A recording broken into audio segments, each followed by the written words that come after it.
This is an Oklahoma Freedmen History Moment. The basic records for Choctaw Freedmen research. So here are some of the basics, along with some tips for your research.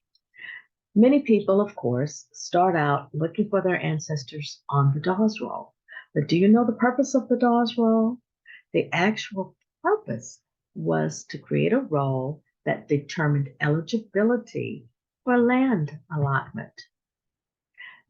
Eligibility as Choctaw Freedmen meant that a person's name would be placed upon a roll of eligible people who were able to prove that they had ties to the Choctaw Nation for many decades. For Choctaw Freedmen, for their name to be placed on the roll, this meant that they had to provide proof of having been or having had a parent who had once been enslaved by a Choctaw Indian. Now, what are the basic records for you to find? Well, there are the admitted records that are reflecting all whose names were placed on the final roll. There are also the doubtful records reflecting all of those individuals whose cases were doubted by officials. And by officials, I'm referring to the Dawes Commission officials. And then there were the rejected records. Those are individuals whose cases were denied by officials after they were further examined and they had been earlier placed on the doubtful records. Now, there are some individuals who were on the admitted rolls who at one time been on the doubtful rolls. And sometimes you'll find that they were placed on a different tribal group, but any card that was a doubtful card preceded with a number D-1 through whatever, 150 or 200 or whatever. There was some resolution that always had to be made on those cases. Now, with the admitted records, we're talking about a typical enrollment card, such as this one. We're looking at the Thompson family from Scullyville living in or near Oak Lodge in the Choctaw Nation. We also have the Choctaw Freedmen miners. Choctaw Freedmen miners, sometimes you'll see them called newborns. These are children who were either born and added to a family or a group of admitted individuals after that first interview had occurred. There are the doubtful records.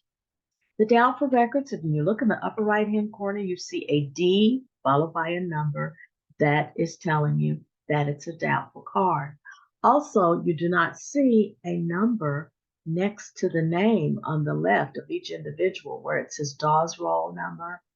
There is no Dawes roll number because it was not certain when they first applied what their status would have been.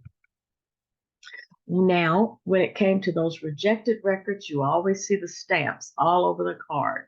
But one thing is important. One thing is very, very important.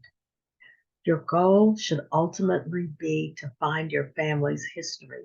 Even if they were put on a rejected card, there's a lot of information that's there.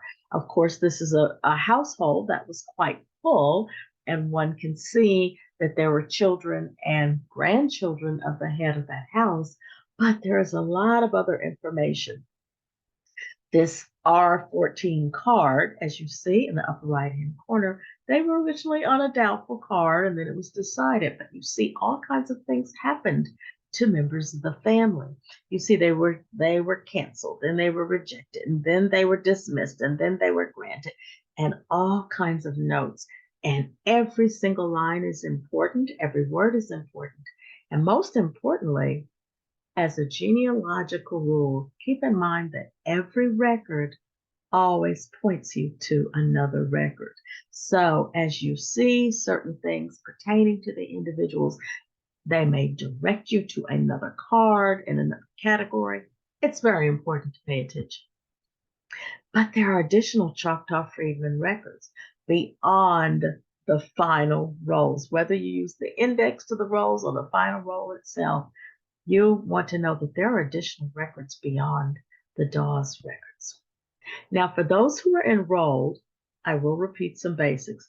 There are the application jackets, and there are, of course, the land allotment jackets. This is in addition to those enrollment cards and in addition to their name being placed on the final roll.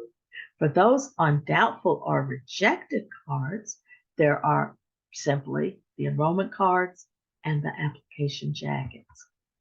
Now, there are the records before Dawes. This is very important.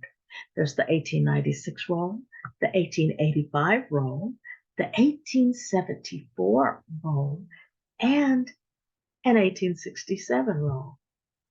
And you'll start to see where many of these records are actually kept. And you see, for example, this is an image from Ancestry. And you see, it says Census Roll of Choctaw and Chickasaw Freedmen, 1896. Very, very, very useful information there. So this is what the actual 1896 roll looks like. And you can see by looking at it, it's first of all, it's a typed roll. But the typewriter had been invented, certainly by the turn of the 20th century, late 1800s or late 19th century and early 20th century. But you also see that it's basically a list of names. Prior to Dawes, you're basically going to find records that have simply names, and you may wonder, well, what's the value if it's just a list of names? Frequently, those names are included in family groups. So it can give you an idea. Perhaps someone did not live as late as the Dawes era, which began around 1898. Perhaps someone on an earlier roll, you might find their name there. They were still living, which may point you to a year of death of an ancestor. There's the 1885 Choctaw and Chickasaw census. And it is important to note that for those researching Chickasaw Freedmen ancestors, you may occasionally find some of them on these Choctaw records as well.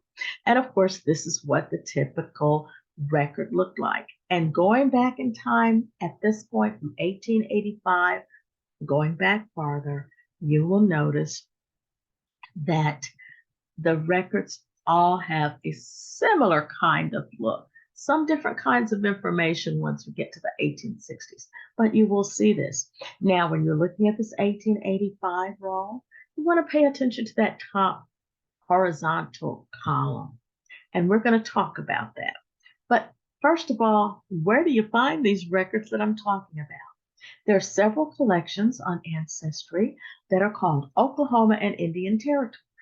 Now, if you're looking at Dawes cards, you would say, or you would search for Oklahoma and Indian Territory Dawes cards, or application jackets, or Oklahoma Indian Territory land allotment jackets. In this case, you want to look at the collection called Oklahoma and Indian Territory U.S. Indian Censuses and Rolls, and it's covering the years 1851 to 1959. This is a huge collection, and many people don't look at this enough. You see over to the right, it says browse this collection. You want to do that because when you do that and click on it, look at all these records that pop up, and you're not even seeing the entire list. But you see at the top, that's where you're going to find the original 1885 Choctaw and Chickasaw Freedmen census. This is significant because in 1885, that was the year that Choctaw Freedmen were actually given citizenship in the nation. So you want to take a look at it and see what's there. But this is where you find it. Again, the collection is Oklahoma and Indian Territory, Indian Censuses and Rolls. This is where you're going to find all of those records. I mentioned another roll, 1874. You're going to find it in this collection also.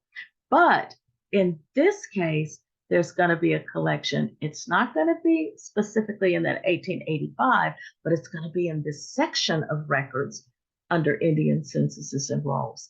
But it's going to be a roll of microfilm called CTN4. CTN4 is an abbreviation of Choctaw Nation, real number 4. In this case, showing, for example, Samboys County, 1874. You want to read, and as you click and go through the reel of microfilm, what you want to do is to pay attention every time when you see a blank page that pops up and it gives you a summary because it's opening up a new ledger that had been microfilmed. You see, it says this schedule lists head of house, numbers of Indians in various age groups, persons of color and freedmen, intermarried whites and whites with and without permits, and of course, agricultural statistics. This is what that 1874 roll looks like. And following that panel to the right, that upper part going to the right, and they'll zoom in a little bit, you'll see County of Scullyville, Choctaw Nation, Indian males, Indian females, free persons of color, freedmen from states, and other nations. So again, you'll see how they're highlighting individuals who were living there, who were given that title. Now, when you see free persons of color, keep in mind this is 1874. We're not talking before the Civil War when that term was used to describe individuals who had not been enslaved. We're talking about individuals who were freedmen in that nation, in the Choctaw Nation. The over to the right is where you get all of the additional information, agricultural information, livestock, and how many whites lived in the nation as well. So let's back up. That was 1874. There's the 1868 Choctaw Census. CTN4, you want to pay attention to that. So remember, when you're in that Oklahoma and Indian Territory, Indian Census and Rolls, you can click on a particular section called CTN4. CTN4 is large, or a lot of exposures, a lot of ledgers that were copied. Looking at this case, 1868 in Sugarloaf County. Again, every time it opens up a new ledger, and if it says that they're including people who were Black, who lived in that particular community, you know there are going to be some freedmen to take a look at.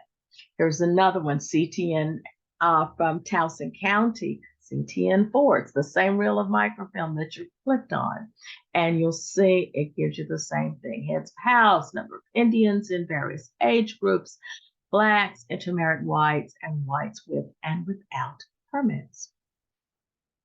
This is an example of what you will find in that particular time as well, 1868. But there's something else. There's the 1867 roll that I want you to pay attention to. And again, here we see it's covered, and note the date over to the left, December the 1st, 1867. Indian males, Indian females, free persons of color, freedmen from states, meaning the United States, and other nations. That would be Cherokee Nation, Creek Nation, Chickasaw Nation, etc. And then agricultural data that was captured. And of course, just zooming in, looking at that a bit more closely. But what is very fascinating with this case is that for this 1867 and 1868, notice you'll see, now this is zooming out on that same page, at the very, very bottom, you'll see there was a tally. But over to the left, you see the different districts, the different counties within the Choctaw Nation: Samboys, Scullyville, Sugarloaf, Gaines, Tabusky, Wade, Neshoba, and so on. And then you see the data that was captured for each community. But at the bottom, pay attention. Notice how they tallied and totaled the numbers at the bottom, except they did not total the persons of color and freedmen from other states. So I did. And as you can see, the numbers of individuals in terms of the free persons of color, these would have been freedmen from the nation itself. There were 1,000 714 individuals that were captured in that particular census record. In addition, you see other freedmen or freedmen from other states, then you see 242. And out of that, 1,956. Now, this is 1867. This is the year after slavery was abolished in the Choctaw Nation. And what's the total population of all people together, freedmen and Choctaws, quote unquote, by blood, even though many freedmen had Indian fathers, but nevertheless, you see it's over 13,000. And in this case, we have close to 2,000, over 1,900. Persons of color represented 14% of the total population at that time. So there's a lot of information to be found in that collection of records, and you are certainly urged to explore those records. So in summary, for those who are enrolled, you have the enrollment cards, application jackets, land allotment jackets, and the final rolls. For those on doubtful or rejected cards, you do, of course, have the enrollment cards, and you do have application jackets. So in summary, during the Dawes era, you want to go after all those cards and application jackets and land allotment jackets. But the pre-Dawes records, 1896 roll, 1885, 1874, 1868, and 1867. However, there are some supplemental records as well. Don't forget to see if anyone served in the Civil War, because there are wonderful Civil War pension files. You want to explore the U.S. serial set, the Congressional Record, amazing interviews, and especially if you have an ancestor who may have had one of those summaries, those summarized interviews. Some Choctaws and many Chickasaw freedmen certainly have those. University of Oklahoma has the Indian Pioneer Papers, fully digitized and online. They're part of the Western History Collection at the University of Oklahoma. There are the records of the Choctaw Colored Neighborhood Schools, and I will probably do a separate video on those. And then there are the private boarding schools, such as Oak Hill Academy and Tuscaloosa Institute as well. Thank you for watching. This has been another Oklahoma Freedmen History Moment, and I hope you will join us next time.